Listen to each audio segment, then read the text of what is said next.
Nós temos a alegria de receber hoje, na tribuna dessa casa, o nosso irmão, divulgador da doutrina espírita em toda Santa Catarina e além das suas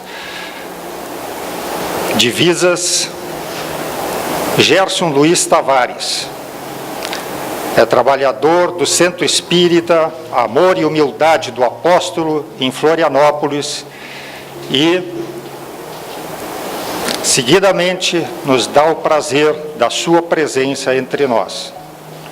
Seja muito bem-vindo e a palavra é sua. Caríssimas irmãs, caríssimos irmãos, nossa saudação amiga com votos de paz. O filósofo grego Platão, na sua obra A República, no volume de número 10, narra o mito do soldado Er. Platão relata que o soldado Er, em campo de batalha, foi fatalmente golpeado. E como é da tradição grega, todos os cadáveres, após a batalha, eram recolhidos, trazidos de volta à pátria e colocados em uma pira funerária para a cremação.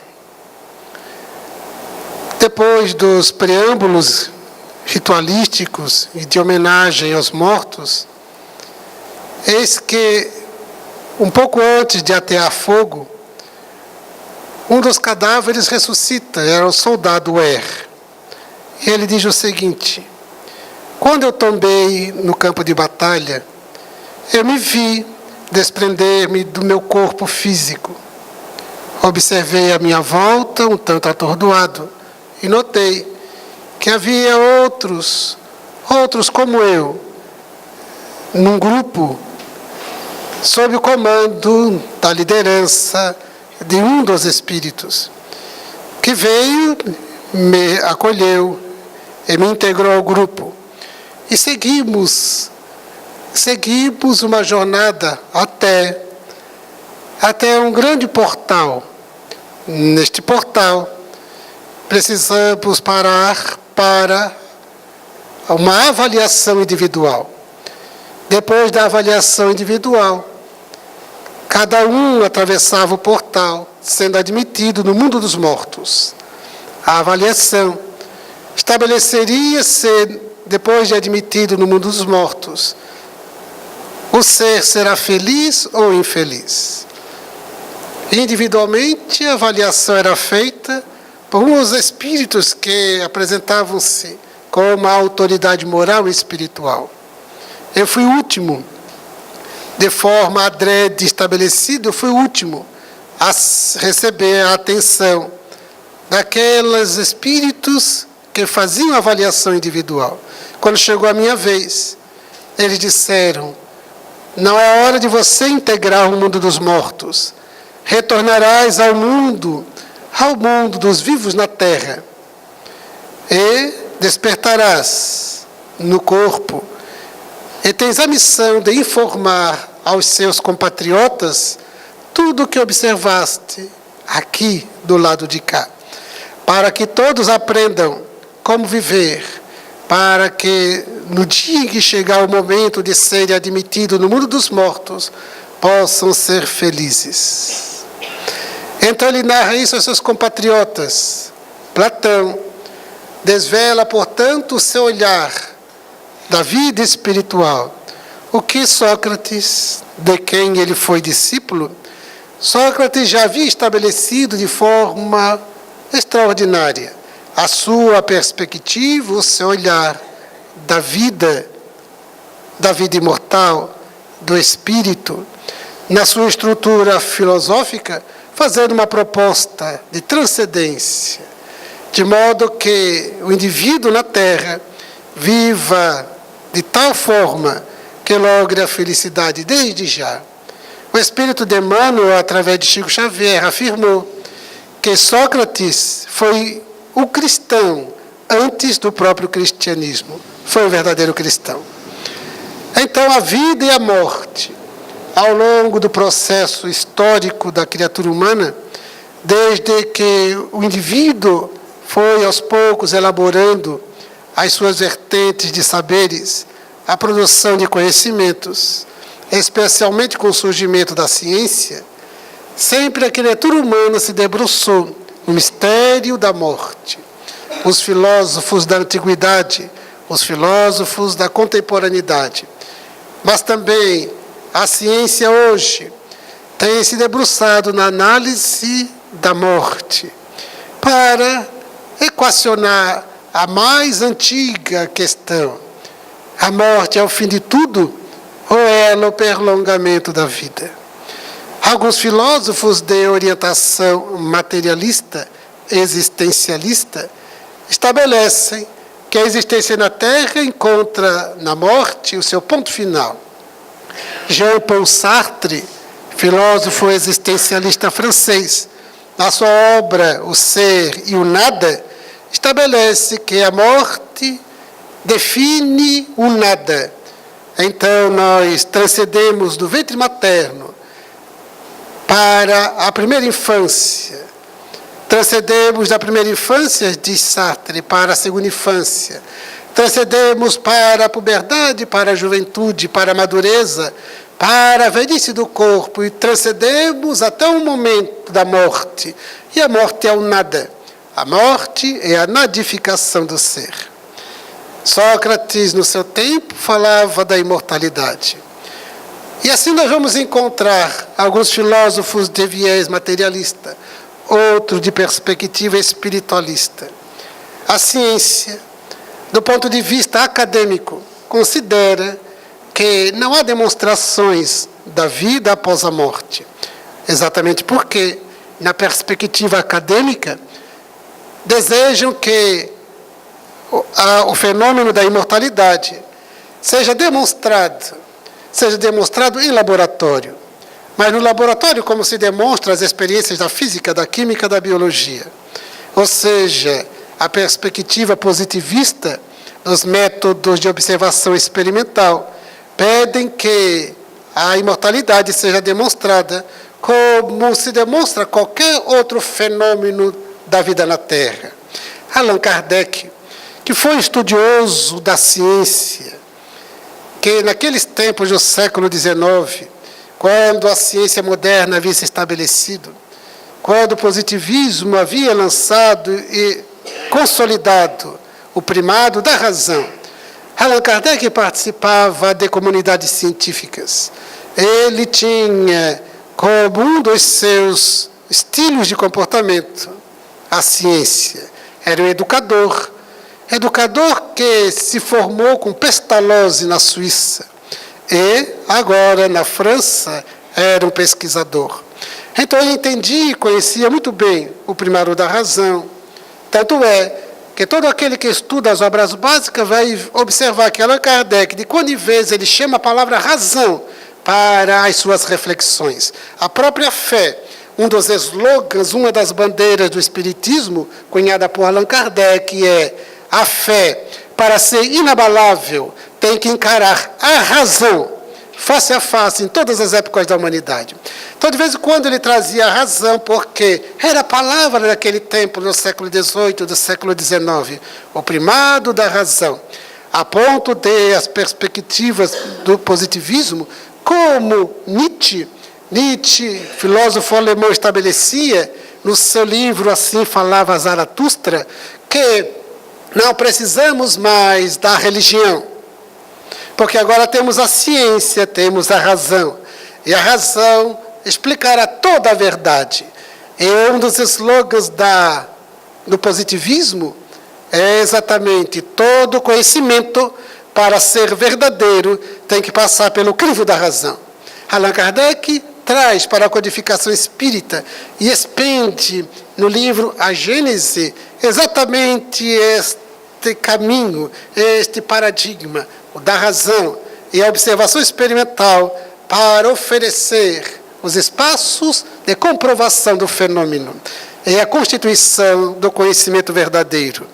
Então, Allan Kardec traz a perspectiva da ciência com seu método, mas adapta a um objeto especial, ao espírito e às leis espirituais.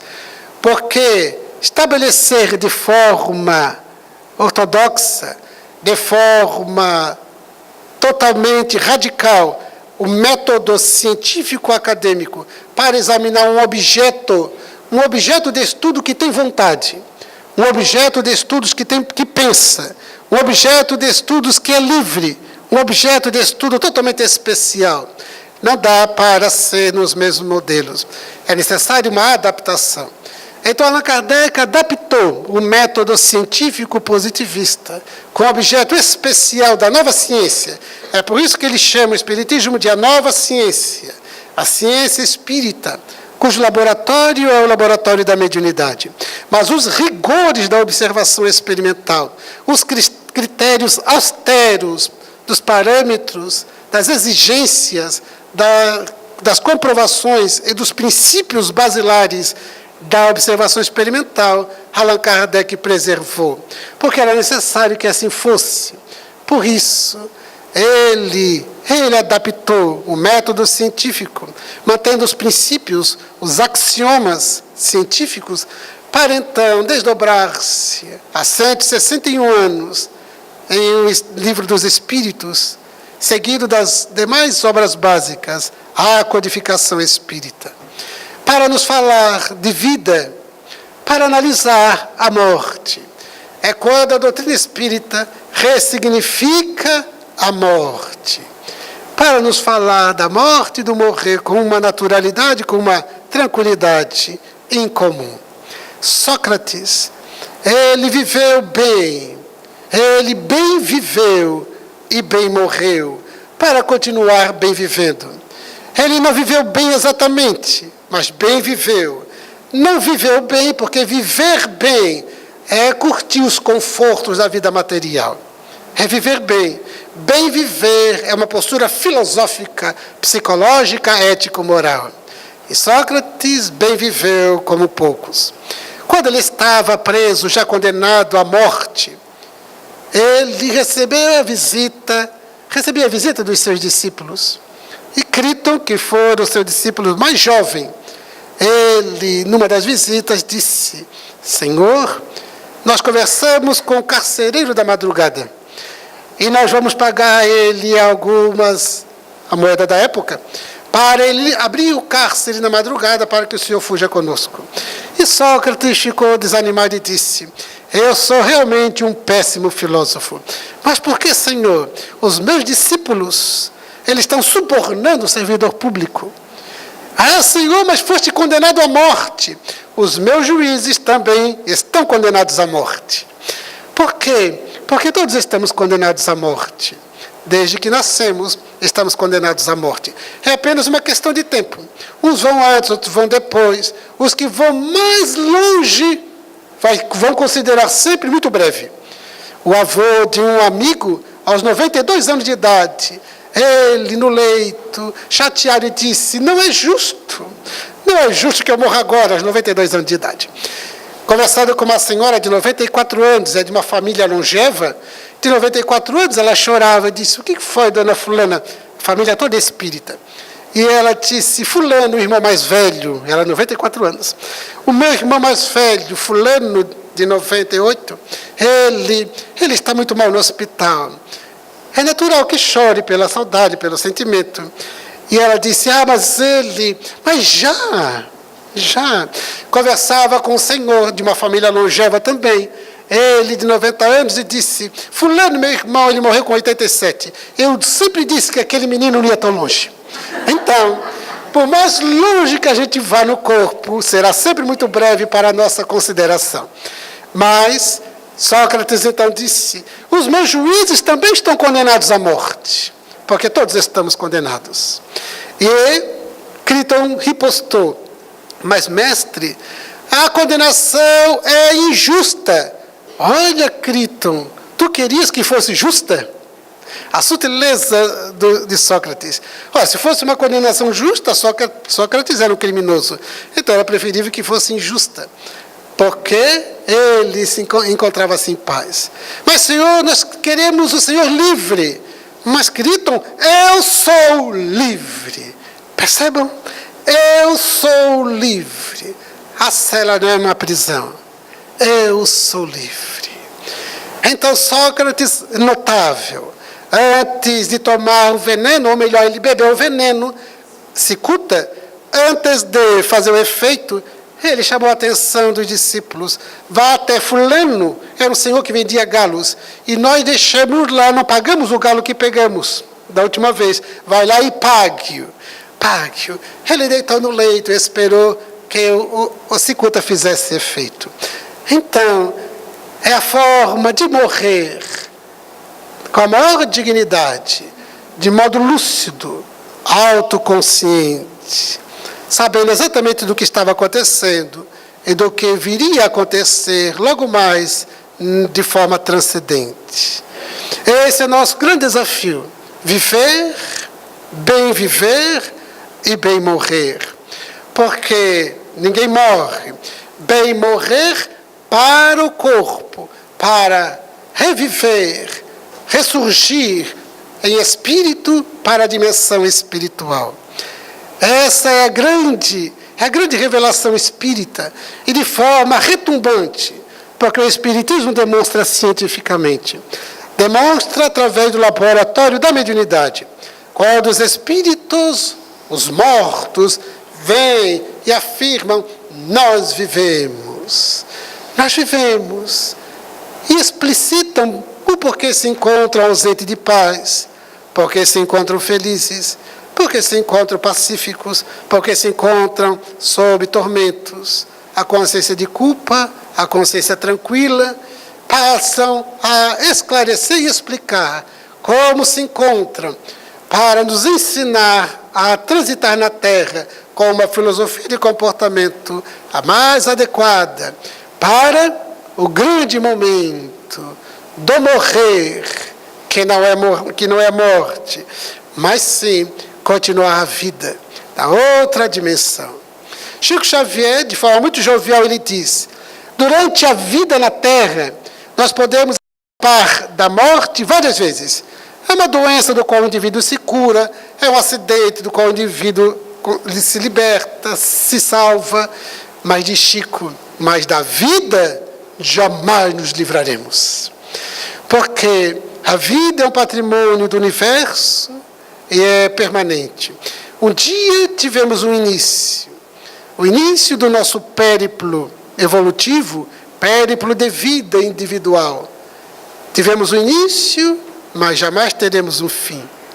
Estamos na Terra para o progresso intelecto-moral, para as experiências variadas, umas arrostando as consequências dos nossos atos passados, os efeitos felizes, os efeitos positivos, de gestos, de comportamentos, de pensamentos, de vivência positiva, mas também as consequências infelizes das escolhas infelizes.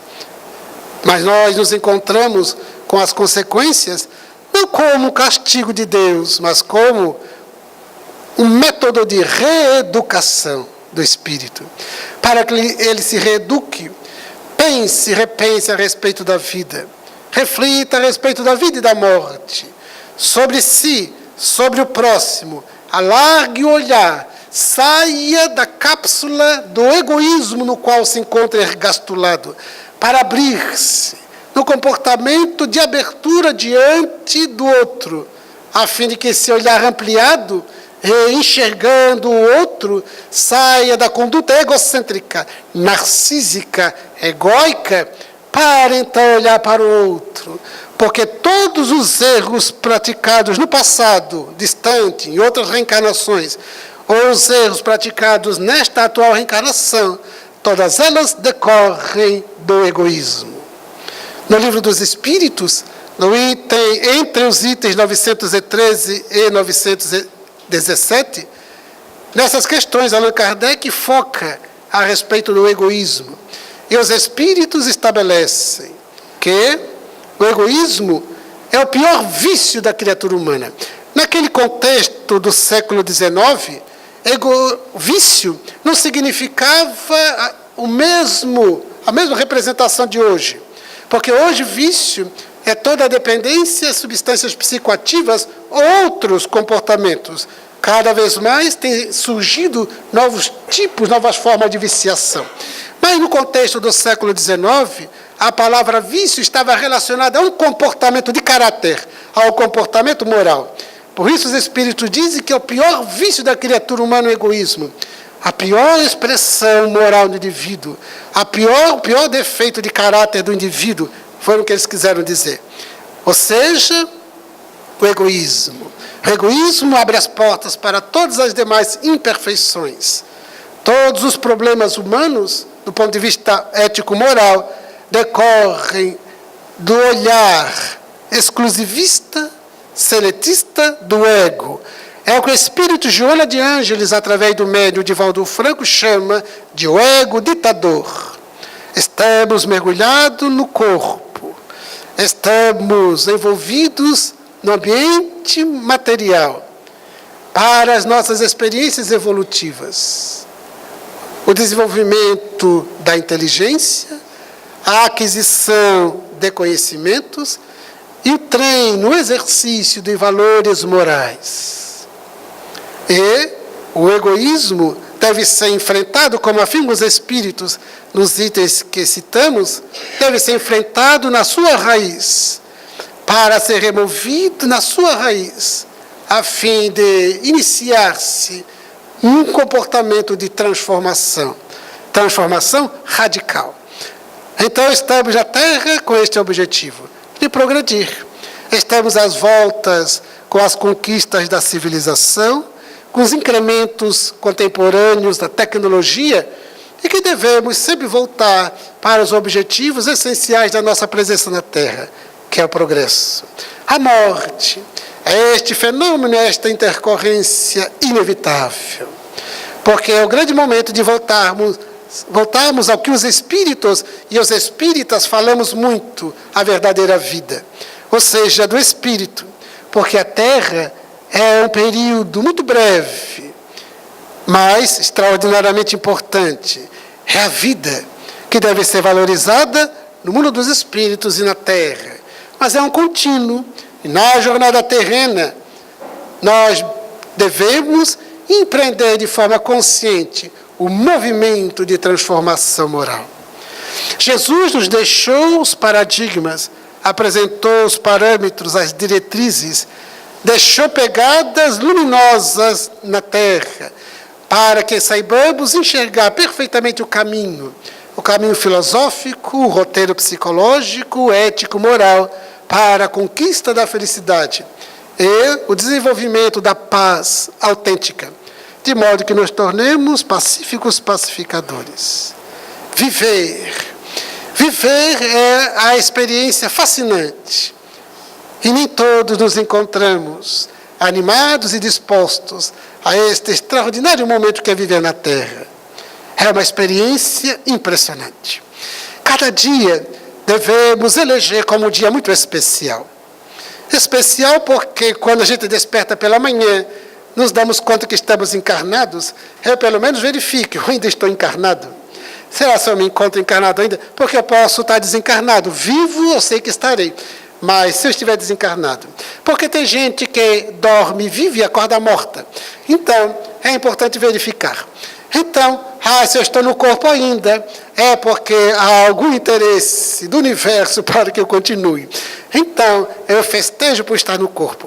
Porque se estivermos no corpo ainda, é importante. Porque é uma grande oportunidade para o desenvolvimento de valores. Porque é no cenário da Terra que nós movimentamos o progresso.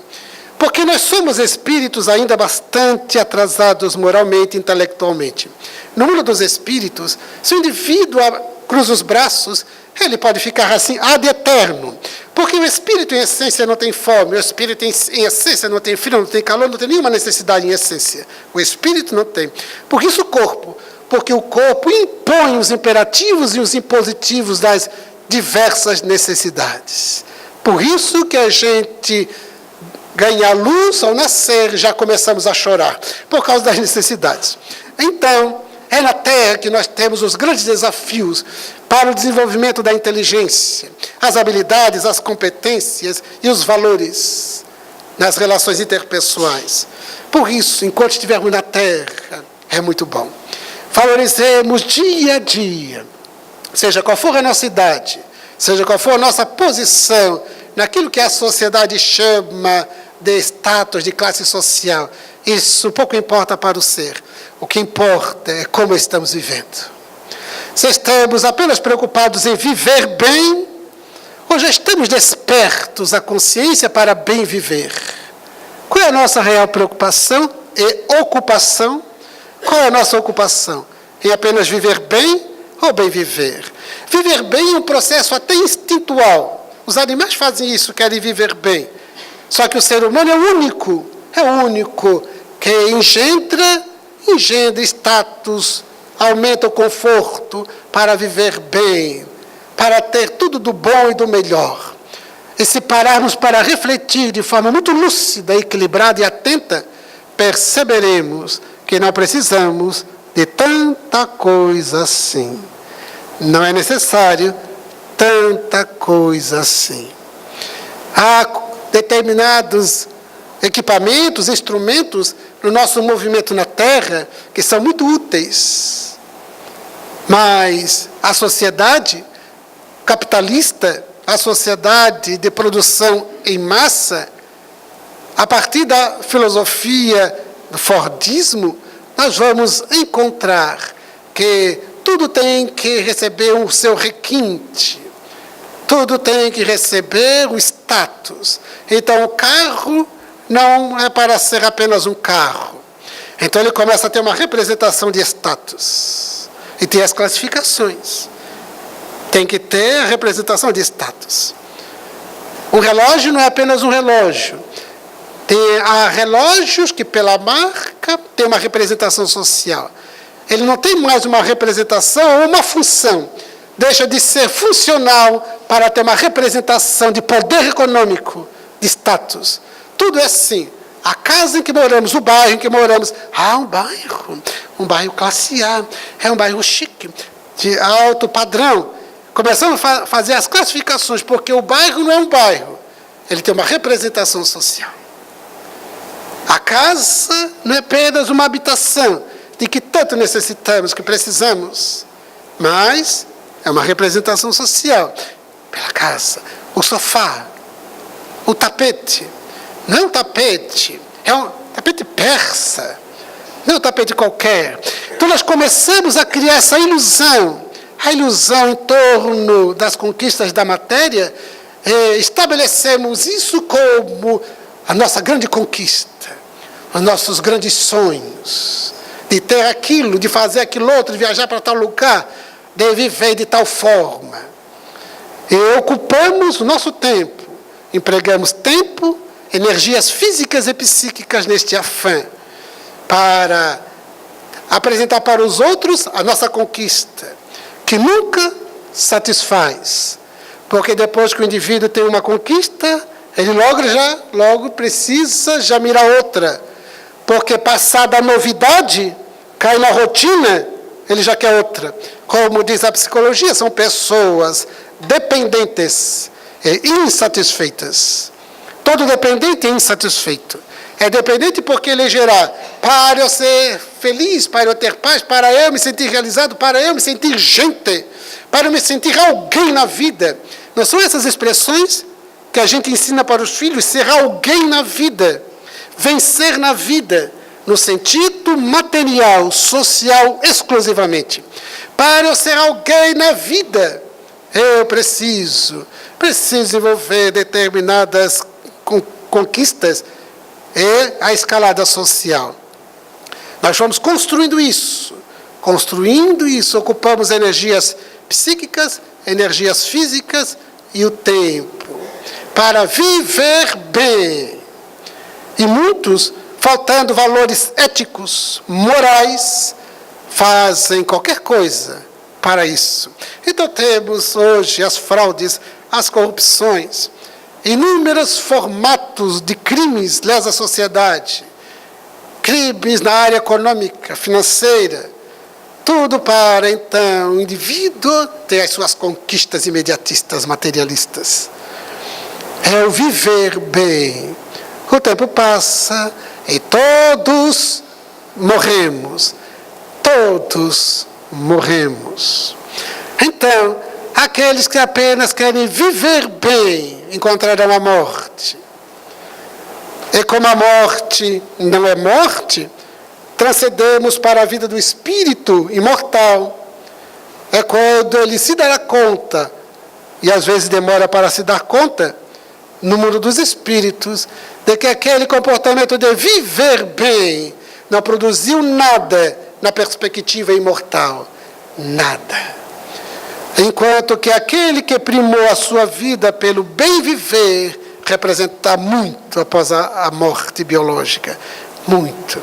Porque aquele que estabelece uma filosofia de bem viver, ele tem as conquistas de que precisa na terra, que atende às suas necessidades e vive com dignidade. Eis a grande diferença de quem pauta pelo bem viver e aquele que apenas quer viver bem. Por isso, a importância da revelação espírita da imortalidade e da demonstração da imortalidade através da mediunidade. Quando os espíritos vêm e falam da sua realidade pós-morte. Numa reunião mediúnica que tivemos a honra de coordenar, através de uma médium, o espírito se manifestou, referindo-se a uma leitura preparatória antes da reunião mediúnica prática. Estávamos próximos do dia de finados, e então os companheiros elegeram páginas que se referissem à imortalidade. Um leu sobre o céu, na perspectiva espírita, outro sobre o inferno, também sob o olhar espírita, naturalmente. Então, o espírito, através da médium, nos disse: vocês leram e refletiram a respeito do inferno. Eu quero falar do meu inferno, que não tem nada do que a perspectiva teologal apresentou na religião que eu abracei na Terra. Quando eu estava na Terra, eu tinha por propósito de constituir família, trabalhar bastante, ganhar bastante dinheiro, oferecer à família tudo do bom e do melhor.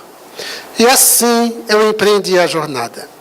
Eu estudei, graduei-me na universidade e desenvolvi minha carreira profissional de forma muito dedicada, com o objetivo de crescer muito na profissão, porque era necessário que eu fosse um indivíduo vitorioso.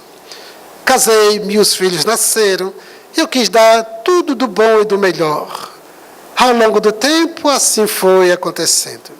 E consegui conquistar todos os meus planos.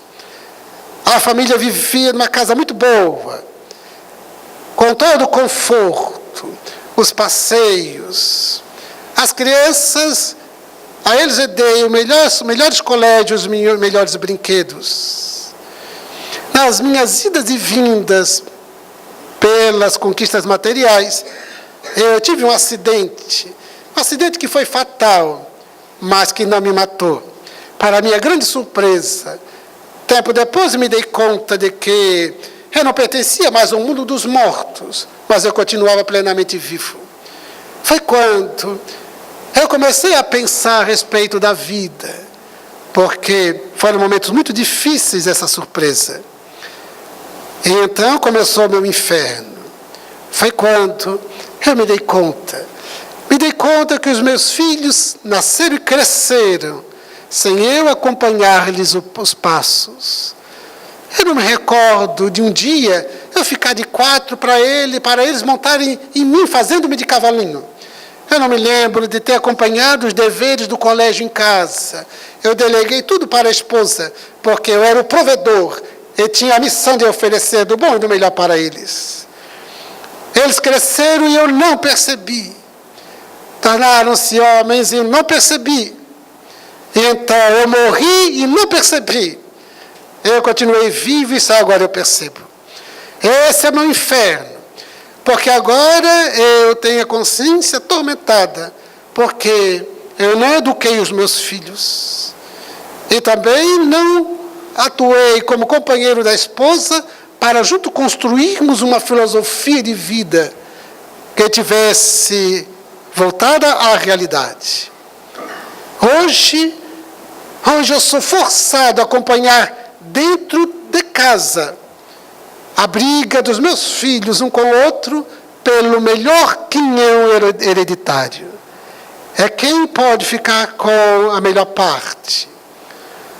E eu me dei conta que eu não os ensinei a viver. Eu os ensinei a ter. Apenas a ter. Este é o meu inferno. Não tem diabos, não tem fogos, não tem tridentes, não tem nada disto. Tem a alma que arde de culpa. E o meu testemunho de ver que meus filhos, eles se encontram disputando por coisas. Esse é o meu inferno. Então, pautar-se pelo viver bem não garante o bem viver depois. Por isso, a doutrina espírita vem e nos desperta a atenção para a imortalidade da alma.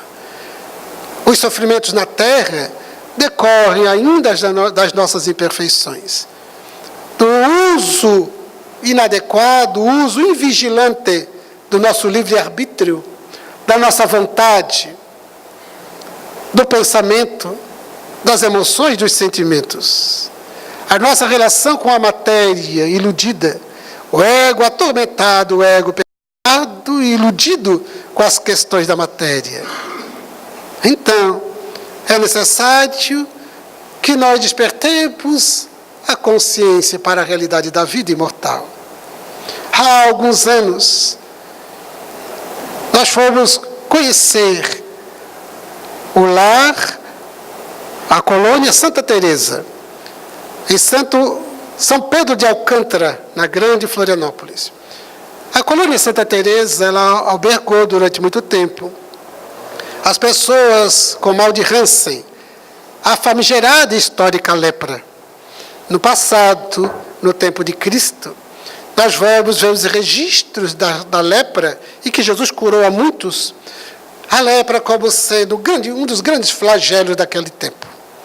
Havia o Vale dos Leprosos, onde eles, por causa do preconceito, da extrema discriminação, por causa do medo do contágio, eles eram excluídos da sociedade. Ficavam no vale e ali eles recebiam os alimentos que eram jogados à distância.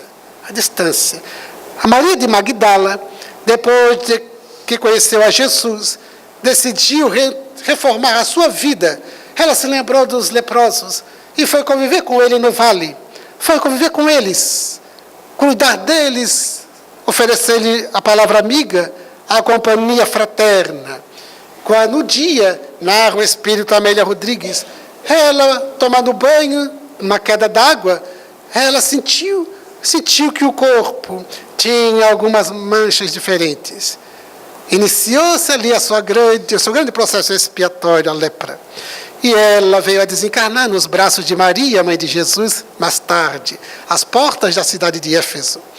Então, a lepra foi uma tragédia por um longo período. Quando então, ainda no período do século XX, nós vamos encontrar as famílias também excluindo, por meio do preconceito que acompanhou historicamente. A colônia Santa Teresa era para albergar essas pessoas, que ali, então, eles ficavam em tratamento, mas também viviam. São várias casas, e ali eles viviam. Então, quando eu fui visitar, já havia todo um tratamento, porque já havia sido descoberto, bem como a bactéria, bem como o tratamento, que percebido desde a sua nascente, o tratamento é relativamente simples com o medicamento. Mas se, por ignorância, por falta de acesso, se deixa prolongar a enfermidade, produz as sequelas que conhecemos a respeito do mal de Hansen. Então, quando eu estive lá, alguns estavam morando lá porque a família abandonaram. As famílias abandonadas ficavam lá morando, recebendo toda a assistência da organização. E alguns ficavam no hospital, na enfermaria, que a colônia mantém para atendê-los. Então, na enfermaria tinha alguns internos sendo tratados. Estava um senhor, de nome Jerônimo. Ele não tinha os olhos tampados e com um óculos com lente escura para manter uma estética. Sem os dedos, sem as orelhas, sem o nariz. Ele, com as cordas vocais preservadas, a cognição preservada. E então ali estabelecemos uma amizade. E ele, sabendo que viemos do centro de Florianópolis, ele disse, mas eu me lembro. E foi falando das ruas, Mauro Ramos e tal e tal. E disse, eu sei que hoje eu tenho netos, mas eu nunca os conheci porque meus filhos nunca mais vieram me visitar. Mas eu tive notícias de que tenho netos. E ali vivia a sós. Então íamos repetidamente para visitá-lo, conversar com ele. Até que um dia ele teve desenvolvimento do bacilo de Koch, a tuberculose. E foi bastante voraz. Apesar do tratamento, o organismo já bastante debilitado, não teve as possibilidades de recuperação.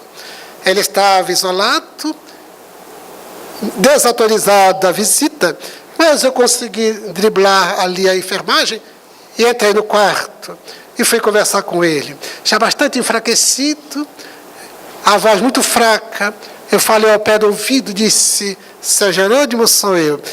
Meu amigo, eu estou me despedindo. Isso, despeça-te da vida. O senhor viveu uma experiência expiatória, recuperando-se dos delitos, dos equívocos do passado. Eu sei, meu filho, eu sei. Então, eu estou me despedindo. E o senhor está se despedindo com uma vitória. Porque quando nós logramos enfrentar as nossas vicissitudes com equilíbrio, sem revoltas, sem desespero, sem mágoas, com equilíbrio, entregando a Deus o nosso destino, embora adotando tudo que estiver ao alcance para a atenuação e até, quem sabe, a solução. Mas, enquanto todas as providências, métodos e as possibilidades adotadas, os recursos pretendidos não se estabelecem, então é porque está na pauta das nossas necessidades evolutivas. Então, falamos para ele, o Senhor triunfou. Essa é a nossa grande conquista na encarnação. É triunfar. Não um triunfo social, não é triunfar sobre os outros, mas é a vitória sobre si mesmo, sobre as nossas próprias deficiências, a vitória sobre os medos, a vitória sobre a revolta, o desespero que impedimos que se desenvolva pela nossa fé, com o conhecimento adquirido nos estudos a respeito de Deus e das suas leis. Então, eu vi aquele homem triunfar sobre a vida, triunfar sobre a expiação.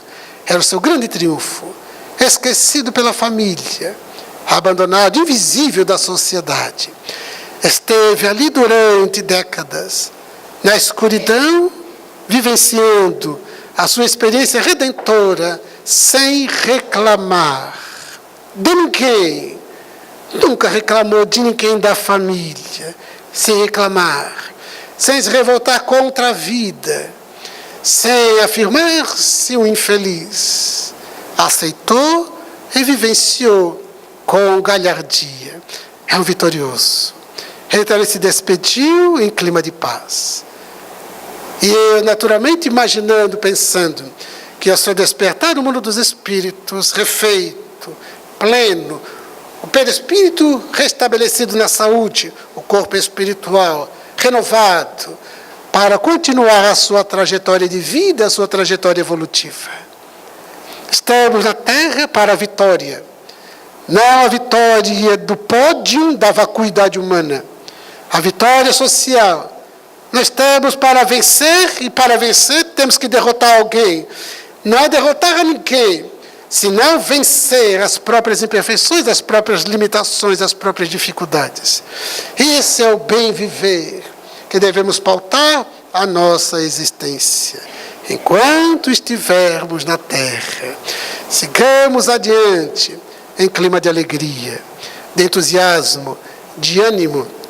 Disse Jesus: no mundo tereis aflições, no mundo de imperfeições, no mundo de egoísmo, no mundo de materialismo, no mundo de violência, no mundo de ganância, no mundo da indiferença. Neste mundo tereis aflições. Mas ele completou: mas tende ânimo, eu venci o mundo. Esse mundo da ignomínia ele venceu. E nos propõe: vença também. Sejas tu aquele que também vence esse mundo, para conquistar o outro mundo, o mundo interno, o mundo psicológico, o mundo da sabedoria, o mundo da espiritualidade. Então, enquanto estivermos na terra, saibamos construir lucidamente, autoconscientes, uma filosofia de bem viver. E sigamos adiante com ânimo renovado, sem continuar magoado contra ninguém. Se carregarmos algum tipo de mágoa, se estivermos portando alguma forma de ressentimento, algum ódio contra alguém, não nos autorizemos. Se tivermos dificuldade individual, pessoal, de lidar com essas emoções e sentimentos, façamos terapia. Mas não continuemos com mágoas, ressentimentos e ódios. Não continuemos. Libertemo-nos já. Quando Sócrates disse para Críton: eu sou livre. Quantos de nós se acham livre porque tem o direito de ir e vir, mas estão escravos de algum tipo de vício, escravos de uma mágoa, prisioneiros do ressentimento, aprisionados à revolta, com algemas de desespero, de desesperança? Quantos perderam a liberdade real, a partir de uma conduta irrefletida? Então, muita atenção. A liberdade real é a do pensamento, é do espírito, é a do ser interno, é do ser moral. Quando nós transitamos ou não transitamos, onde estivermos, com quem estivermos, a consciência tranquila, livre de mágoas, ressentimentos, qualquer tipo de vício, livres da revolta, do desespero, do desânimo, da má vontade, da desesperança, de falta de fé.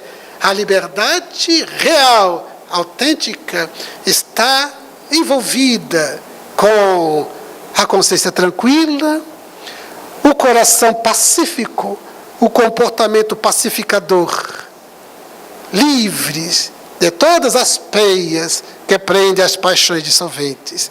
Sigamos adiante, construindo a filosofia de bem viver e sejamos felizes, pacíficos, pacificadores. Assim, elevemos nossos pensamentos a Deus para dizer-lhe da nossa gratidão. Gratidão a Deus pela vida, por estarmos aqui. Nossa gratidão a Jesus, porque um dia ele desceu das estrelas, mergulhou nas sombras densas da terra, para nos servir de guia e modelo, para ser o nosso rei solar, o nosso príncipe da paz. Nossa gratidão a Allan Kardec, que há 161 anos nos deixou o legado da codificação espírita, que ilumina nossa inteligência e pacifica o coração. Assim, com espírito de gratidão, nós manifestamos nossa particular gratidão a esta abençoada casa que nos recebe com amizade. A cada uma das senhoras, dos senhores, jovens presentes, nossa gratidão. Pela atenção educada, pela presença paciente, enquanto formulamos os nossos votos de muito progresso, os nossos votos de muita paz. Muito obrigado.